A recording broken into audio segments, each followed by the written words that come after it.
But the second question I want to talk about today is, how does one find purpose / meaning in one's life?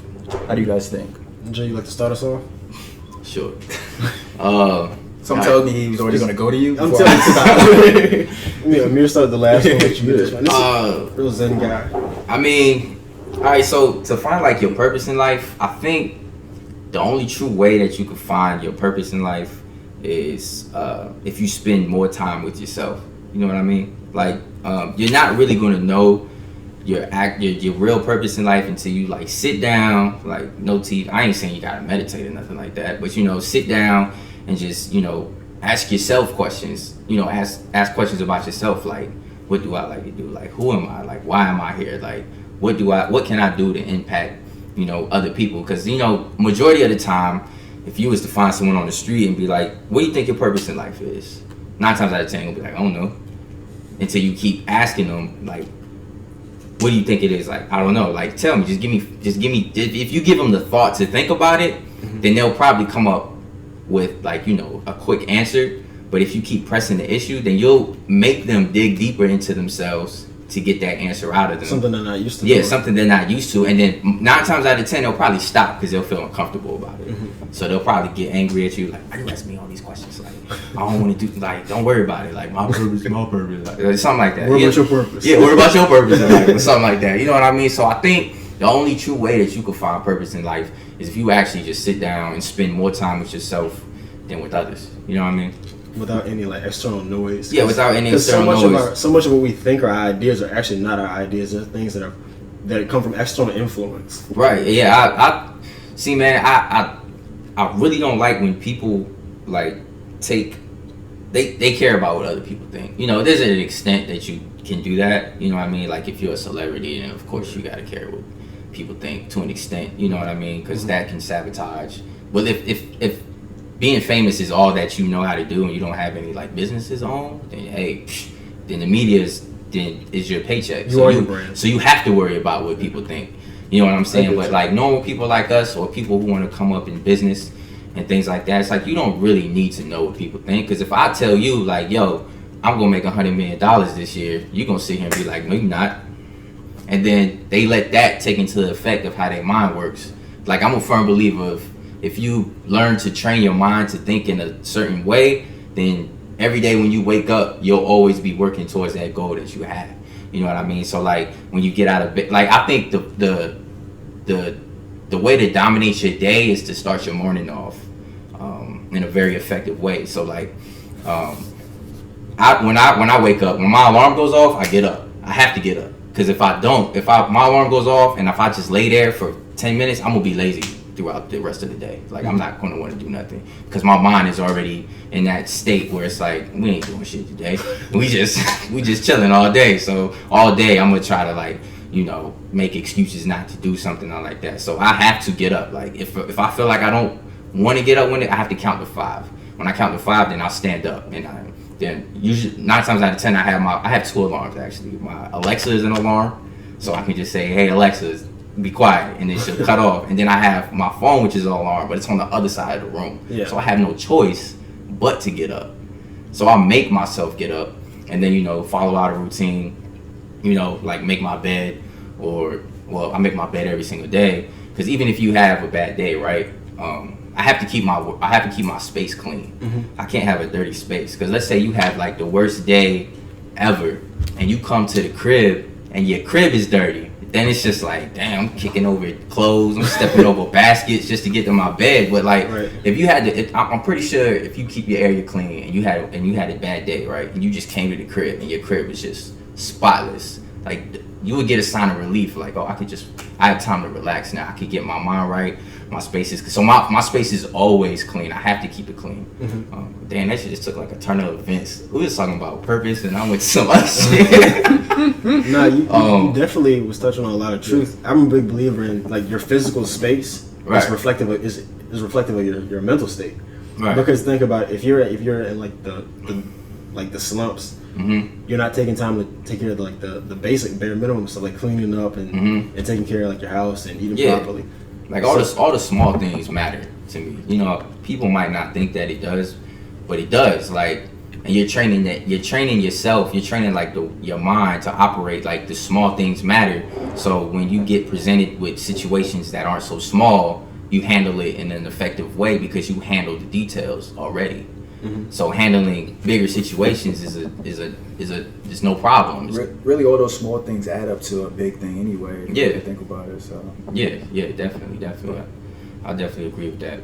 Yeah, but you talked about purpose having an impact to someone. Is right. That you talking about? What about those people who feel like not really, they don't really care about other people, who are more selfish? You'd be like, I just want to be happy myself. I want to find meaning myself. Well, how do you feel about those people? Do they have to really impact someone, or can they do it by themselves? I mean, like I said, everybody's purpose is different. If your purpose, you feel like you just gotta be happy for yourself, and hey, my God, just you know what I mean. But even if a person is happy, like they find happiness with a new phone, or that's probably a weak example. They find happiness. Find happiness with like another spouse or something like that. Well, happiness is temporary, so that's what I was about to say. Like, is that really finding meaning? And no. Finding purpose is like different. You know what I'm saying? Like my purpose, like I feel like my purpose is because I do it. Like I don't like being around negative energy, right? So whenever somebody talks about something negative, I don't look at them in that perspective. I say, you know, don't be so negative because, you know, you always have the potential to be where you want to be. You just have to put in that forth effort. So I feel like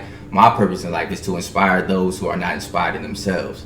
You know what I mean? So I try to lead by example by like owning businesses and things like that, because my dad's side of the family, his side of the family, you know, they grew up differently. So his side of the family, you know, people been locked up, been in jail for like 20 years, stuff like that. So people on his side coming up a whole different way. But when they see me, they so proud of me because they're like, oh, you owning the business, you graduated school, you doing this, you got your own house, you got your own car, you know what I'm saying? So, and I'm not coming out there like, yeah, man, I got my own, you know what I'm saying, flashing on them or nothing like that. It's just like, nah, I'm educating them in a way like, yeah, you can do it, this is how I did it, but your situation is like this, but you can do it in this way, in this form of fashion.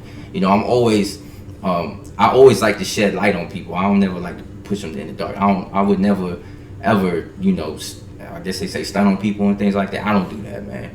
Like, I look at it as like when people post money on Instagram and stuff like that, I don't think of it as like they flashing or nothing like that. Like, I think of it as like a form of, to me, I take it as a form of inspiration. It's like Meek Mill, for example. Like, he came up from the slums or whatever, and he always driving his Rolls Royces and flying his G5s and all that. And rapping about his rollies, but he can do that. Cause look where he came from. He's able to do that. Like, how can you tell him he can't? Look where he came from. You know what I'm saying? And then I just think of it as like a form of motivation. It's like, yo, like, I came from here. Now look at me. You know, I'm buying 40,000 APs and driving, you know, Lambos and switching to a Rolls Royce before the day is over. Like, you know what I'm saying? That's how I look at things in value. You know, it's something to be proud of. It's an achievement. Yeah, it's something to be proud of. You know what I'm saying? So, So one of our older episodes, we talked about people having intrinsic or extrinsic value. I never referred to it that way. It's always intrinsic. I never heard extrinsic prior to that. But so I'm a believer in, we find purpose by adding value to our lives, because by default, life is hard. Like, everybody goes through something we suffer with, but we add value to ourselves by overcoming those hardships. So, for example, it's a Greek myth of the first king of Corinth, Sisyphus. So I'm not going to go to the entire story, but towards the end, he's being punished by Zeus, and his eternal punishment is to push this boulder up a hill, and the hill is so steep that no matter how often he pushes it, the boulder, once he gets to a certain point, is going to roll back down, and he still does it. And this philosopher, he said, now assume that Sisyphus is happy.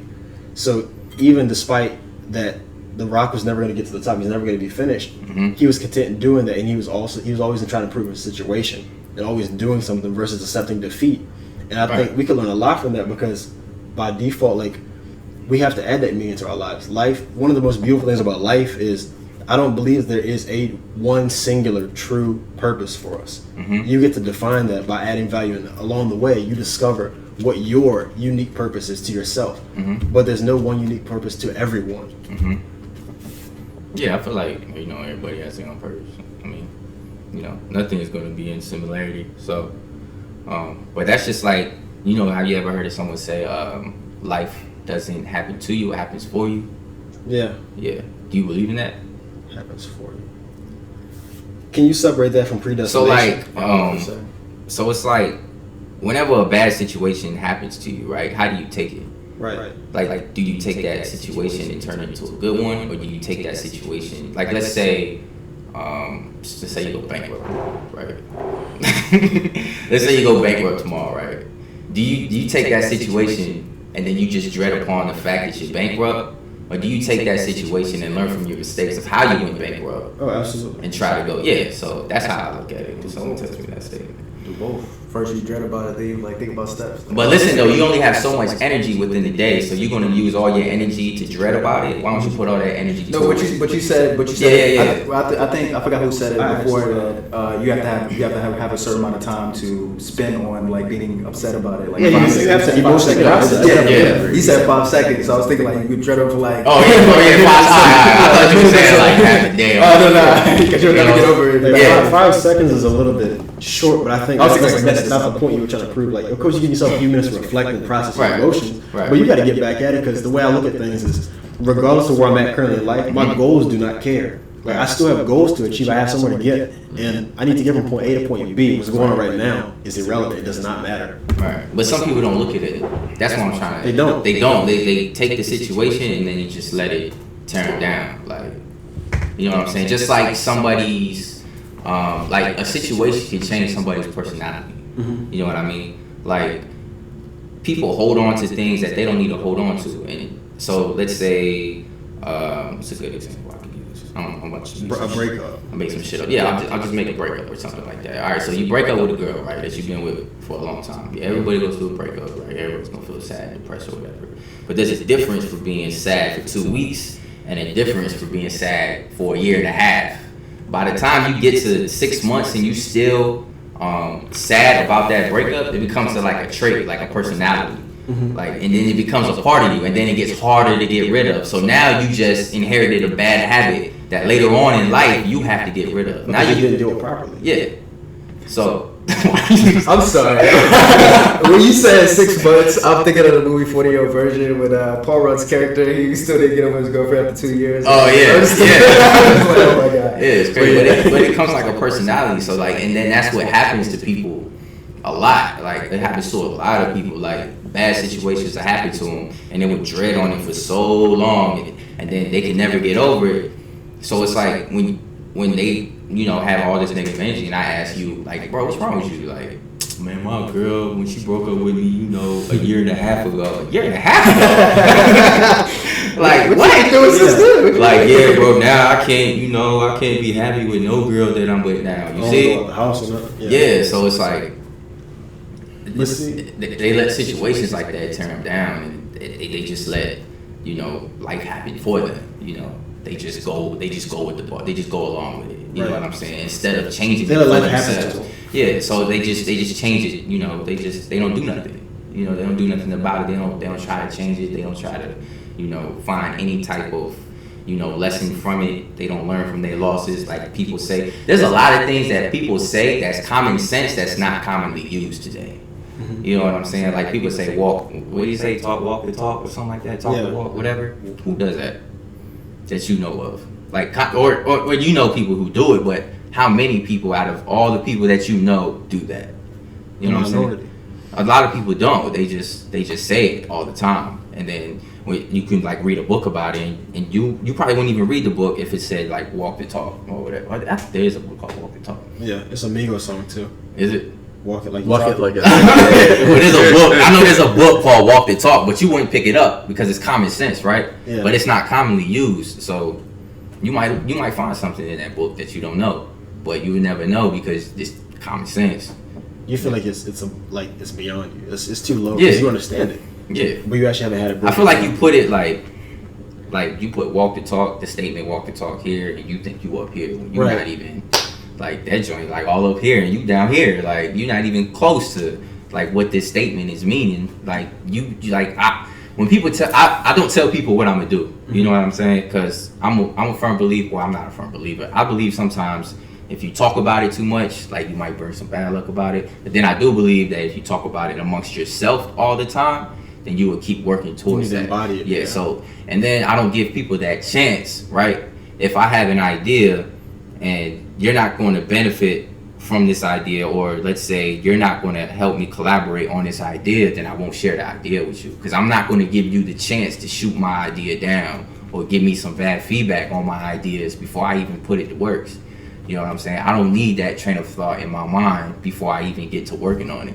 You know what I'm saying? I might come to you with the idea after I could be like halfway through it, because then at that point it don't even matter what you say. Even though if you said it at first, it still wouldn't matter what you say. I just don't want to tolerate the negative space around me.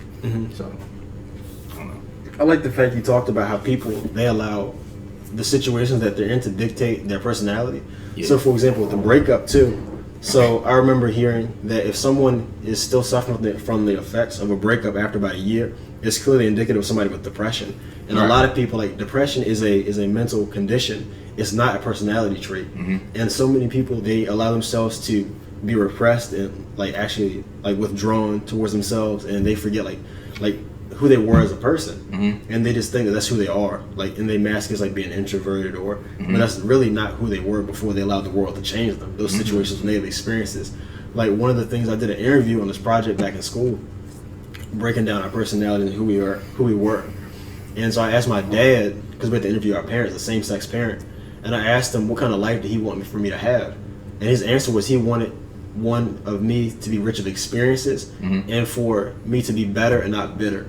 And I think a lot of people don't embody that as much as they should. Yeah, I agree. Yeah, I got you. Interesting. I don't think you told us how to. Oh yeah, he didn't. But you can go first. I did. You can go first. You can go. Because I was just acting. Is it the same question? Yeah, same question. Me? Yeah. Oh, okay. I was just gonna ask. You said there's not one purpose and meaning in life for like everybody. Well, what if there is though? What if the purpose for everybody in society is basically somehow benefit society in some way to positively impact it in the future? What if that is the purpose for everybody? I mean, that's wonderful if it is, but I don't believe there's one singular purpose. Yeah. I'm just asking, what if it was though, and that would help everybody deal with the selfishness that's in their hearts? Because if we're helping everybody in society and make it positive and making it better, then we're not being selfish ourselves. We're not just thinking about ourselves. We're thinking about everyone as a whole, and that's affecting everyone together. Do you believe that's our purpose? Maybe. How are you going about filling that? Well, I mean, anything I can do, I just help society. Whether it's the job I do, I have a little motto. I say for the kids. That's really basically helping the kids in the future. Like, I have a meaning for that. Like, there's a reason, like, helping them become better in the future through their livelihood, basically. So that's how I feel my purpose.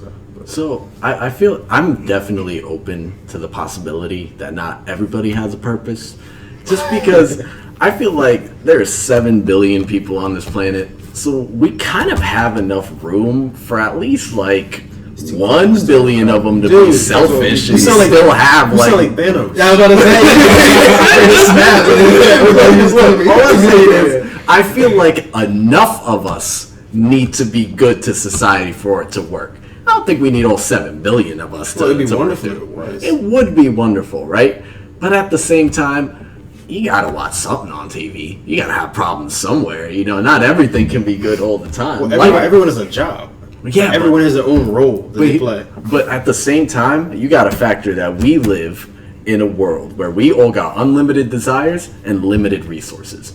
Not everybody is gonna get their ambitions filled. It's just not possible by numbers. You don't agree with them? I mean, you can alright, so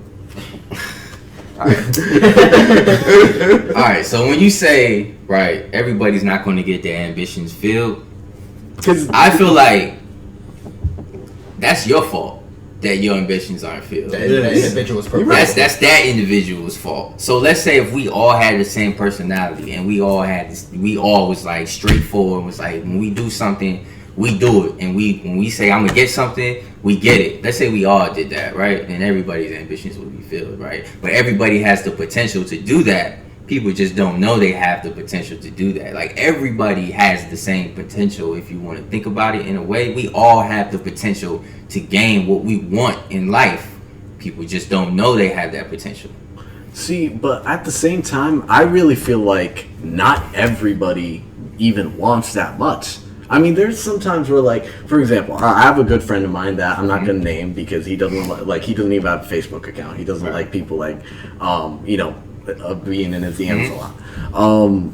He is a simple person, and he'll even say, I'm a simple person, I don't care about much. He got his degree in economics, he got a good bank at a job, and in his mind, that's it. That's it. Right. He's good. But he's genuinely happy. To him, his purpose in life is next year's vacation. And then once he runs it, next year's vacation is his next purpose. That's fine, you know, but I'm just saying he has the potential. I'm not saying he has to do it. I'm just saying that you have the potential to do that. Because let's look at it. For him to get there, he had to have the potential to get to where he's at. Right. So his potential, he just limited his potential to where he's comfortable.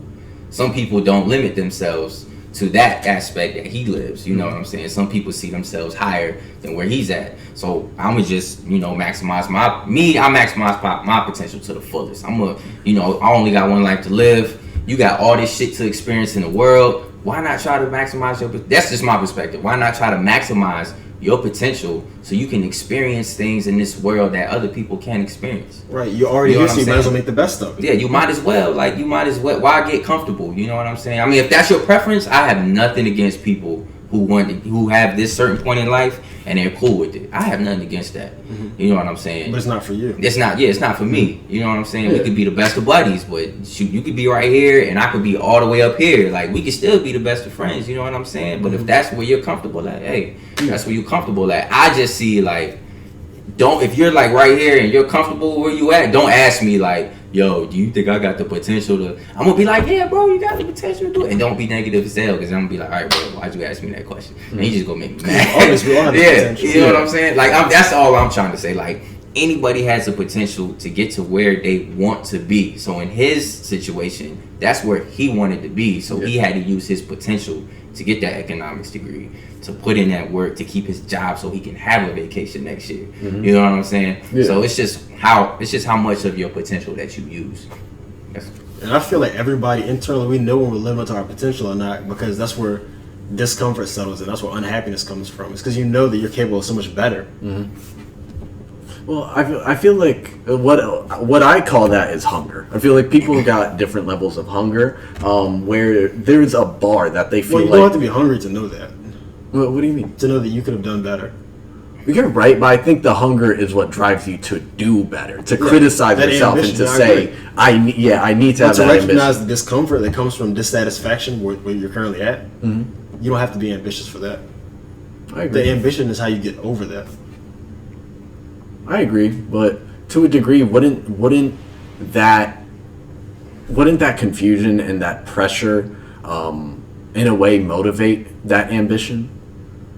Because in a way, when you're depressed, I mean, you're hurting. You're in pain emotionally, and like piggybacking off of what he said on living up to your full potential. I feel like depression a lot of times is a sign that there is something in your life that needs to change. Well, that's definitely true, because there's such thing. So I'm a big fan of this clinical psychologist, and there's such thing as functional depression. It lets you know that something is wrong and you need to make changes in your life. Yeah, that exists. Yeah, I agree. But with using that same logic that you're using, that wouldn't everyone who has depression be driven to get up out of that? Because that's a condition some people carry for the rest of their lives. And you're saying that that's the hunger that fuels the ambition to get out of it? No. I probably put my foot in my mouth a little bit, because that's not what I mean. Because depression in itself is a lack of motivation. So I guess more what I'm trying to say is that hunger is something that, in a way, could help you get out of depression, if that's something you have. I guess I might not have all the right answers, because I can't tell you how to get that hunger if you don't have it. But just going off of what he said on reaching your full potential, I feel like different people just have different levels of where they want to see themselves, different bars that they feel like they have the potential to reach and they should reach. And I feel like people who are comfortable with having a bar that might be lower than yours, that doesn't show a lack of potential. I think that just shows a difference in priorities. Yeah, I don't think it's a lack of potential. You set the cap for yourself. Exactly. And I feel like if, like, somebody like me, I put my cap really high. Yeah. So to me, I feel like the way I live my life, I need to have an unattainable bar. Because if I have a bar that I feel like I can reach, I'm going to get bored. So personally, I feel like I need to have an unreachable bar. So every day I wake up pushing myself a little bit more. But like I just mentioned about my friend, he lives his life where he can clearly see where his bar is. He knows he can reach his bar, and he's okay with sitting at that bar. And I don't think there's anything wrong with that. I think people are just built different. There are different kind of people. So that reminds me of a Jay-Z quote. You guys heard the album Magna Carta Holy Grail? Yeah. So on the song Crown, he says his uncle said he would never sell 1 million records. He said he sold 1 million records like 1 million times. Mm-hmm. So being in the Marcy Projects, where the area he's from, the people around him thought it was impossible for him to be as big as what he is. But Jay-Z is now like the most influential rapper, in my opinion, the most successful rapper at least. And a billionaire. Yeah, exactly. The first rapper turned billionaire. Mm-hmm. Like he's came from literally the people in his environment, like being like them, to being like Jay-Z. Everybody knows him. Yeah. Nobody knows who people in Marcy Projects are, but we know who Jay-Z is. And when his uncle told him that, it wasn't trying to be like condescending, I don't think, at least. But it was more so he didn't think it was reasonable. He didn't think that a boy from New York could become the most influential rapper in the modern age. Yeah. He just didn't think it was feasible. Mm-hmm. Right, and that's just what he saw. So because he put the cap on himself. Right. But Jay-Z rose above the cap that somebody else was trying to impose on him, what they thought he was capable of. Right. Yeah, that's what a lot of people do. They try, if they think they can't do it, if they know, I don't want to say no. If they think they can't do it, you can't. Then you can't do it. You know what I'm saying? And that's just like, you shouldn't do that to people, man. Like, and really, I think one thing that you said that is, to me, one of the most important things that's been said in the whole discussion on finding your purpose is the comment you made on waking up and starting your day right. Mm-hmm. In my opinion, at least from my own personal experience, I've found that the quickest way to get myself out of a negative headspace and a negative emotional space is to keep myself busy. Because I've noticed when I have tasks and I'm constantly moving, I am so focused on reaching my goals, I literally don't even have time to think about whatever was depressing. We had an episode about that. Oh, really? Yeah, about daily routines and everything like that. Mm-hmm. We talked about what we do when we first get up, basically to stay busy, because Yeah, and to a degree, I feel like you were talking about training yourself, right? Back to what I said about hunger, and this is probably a better way of saying it. That kind of routine, in a way, trains yourself to be hungry. Because when you are constantly moving, when you are constantly setting goals and reaching goals, and you get your mind used to that space, you don't allow yourself room and time to pay attention to those thoughts that might have been bringing you down as much. Not saying that you shouldn't think about this, because like we said, you always got to process your emotions, right? Mm-hmm. But there is a huge difference between reflecting on depressing thoughts for 5 hours or for 15 minutes. 15 minutes is normal and common and healthy, but when you do it for too long, you end up gassing yourself up and putting yourself in a space that might not be best for you. It's all about moderation. Like I give myself, for example, self-awareness. Yeah, I'll of course, you reflect at the end of the day. Most people do that right before they fall asleep, whether it's intentional or not. But typically, if I notice myself being like a slump, I'll give myself 5 minutes. Like, okay, I can feel bad for 5 minutes, and then once that 5 minutes is up, I gotta go. I gotta do something. I gotta work towards my goals, or get some kind of physical movement and make some kind of progress to where I am better than what I was before. Sounds great. Sounds great. One of the last questions I want to ask you guys, because I'm trying to get out of here today. What percentage of people do you actually feel do find their purpose in life? Like, what percentage do you guys feel? 10. Less than 1%. I would be generous and say 10%. I feel like we're changing our definition on what your purpose in life is. Well, living up to their potential. I feel like. Okay. Yeah. That. How many people actually reach self-actualization? You familiar with Maslow's hierarchy of needs? Yeah. Okay, yeah. How many people actually reach the pyramid, the apex of that triangle? I can't give you the answer. to be completely honest with you, right now, I'm looking at a world where it was like 30 years ago, we didn't have any of these computers, we didn't have anything. And right now, we are in a social media revolution. So to me, the way people even view life is changing so much, I don't think I could give an answer yet. I respect that. I'll probably say like 5 to 10%. And bro, when the robots start coming for jobs, people are gonna think even more shit. So you never know what the future could hold. We'll be talking about that soon. Yeah. Okay. But yeah, I just wanted to ask you guys that though. Is there anything else you guys want to talk about as far as purpose? Jay, you got a present for us? I don't have one. Couldn't. Oh God, I can't give you one. Yeah. I can't give you one. Yeah. That's it? Yeah. Alright. So, what do you guys think of the topics we discussed today? Everything from people finding a purpose in life to what does comedy play in today's society? Let us know, comment below, okay? But I want to thank our special guests, Jay and Amer. 1 second. Oh yeah, album of the week. Before that. Oh, okay. Week 3 of the Desmond Tillmon Lockout. Okay, so we are officially naming him Le'Veon Bell, okay? But I feel like we're reaching some common ground. We might be able to establish something soon. You said it like we do the contract negotiations. We're negotiating with. Those are people upstairs. Nah, those are people upstairs. I'm in on those talks, man. I don't handle contract negotiations. I don't do that. That's funny. But yeah, I want to thank his special guests, Amer and Jay. You have for an having me, album man. of the week, though? Yeah, Revenge of the Dreamers 3. Oh. My guy. It's easy. What's your favorite song on the album? Self-Love. Self-Love. Yep. Listen to it. Fire. Okay. Ari Lennox. Y'all listen to Ari Lennox. I do now. And Earth Gang. I do now. I love Jay. Earth Gang. I do now. And Boss. I do now. Bro, I can name what's funny is when you follow one of them on Spotify, the rest just fucking pop up afterwards. I follow JID and now I listen to all of them. Yeah. I listened to, I think Jid, he dropped, I forgot. Jid. No, Yeah. matter of fact, I met Jid when he came to ODU. You met Jid? I met Jid before he was famous. So Jid came to ODU one time. It was a show. It was like, you know, when Was it one of ODU the having homecoming spring shows? shows or something Okay, like the that. spring concert. Yeah, he was there. I forgot who was performing, but he was there. And one of my friends was a videographer. And he knew Jid because he moved to New York to be a freelance videographer. And he knew Jid. So we was in the room. And he just walked. I didn't know who the fuck he was. I was like, "Who was that?" And he was like, "Oh, this guy's a rapper." Da da da da da. 2 weeks later, he signed to Dreamville. You didn't pay him no mind, did you? I didn't, but I didn't. I mean, I'm from California, so even if he was famous, I still would be like, "Who's that?" Oh, he on Dreamville. Oh, okay. The reason why I say that is you see celebrities all the time in California, so you're not as starstruck as like if you lived in like Wyoming and you see Beyonce. And then people like us too. You lose your shit. You know what I'm saying? Like, I'm not starstruck. Shout out to Wyoming. You know what I'm saying? Last week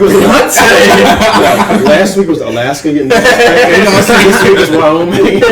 That's all I'm saying. Like, I wouldn't be, but I did. I I said, "What's up, bro?" That's it. Like, what's up? That month, went back, did what I was doing, and then it was crazy. I was like, "Oh, dang!" And I seen him. I listened to his music. It was pretty dope. But I knew, like, I followed J. Cole since he dropped like Friday Night to Come Up. So I knew Dreamville when he was building it. Like, every artist he signed, I knew all that. Same thing with TDE. I knew every artist that was being signed, all that stuff. So Cool. But check it out, Revenge of the Dreamers. What is it? 3? 2? Yeah, 3. Yeah. But thank you guys for coming on the show. We'll see you guys next time. Yeah. And I'm gonna jump in and shamelessly plug myself real quick. Check out any of my skits on any of my social media, IG, YouTube, all of that. TikTok, if you a child. They definitely gonna know your name, so we're gonna check it out. We'll see you guys next time though. Peace. Welcome to the show. Go and take a seat. Let's talk about the world while taking a sip of tea. A bunch of brothers come together. That's something we love to see. The company can't get no better. We come from running the streets, but we here now. The vibes all good. We survived. We gon' try and show the world inside the minds of some visionary brothers. We only got each other. We don't support each other. Ain't nobody gonna love us. We can talk about the violence, the silence, the Mayans, the stake that the minds in the science, defiance, living and dying and laughing and crying, pure bliss and heartache and quitting and trying. That's real from the heart, truth in the heart. To come up in the future, we just gotta play our part. Can we handle that? Let them tear us apart. Infusion breakdown show. Go and talk about your thought.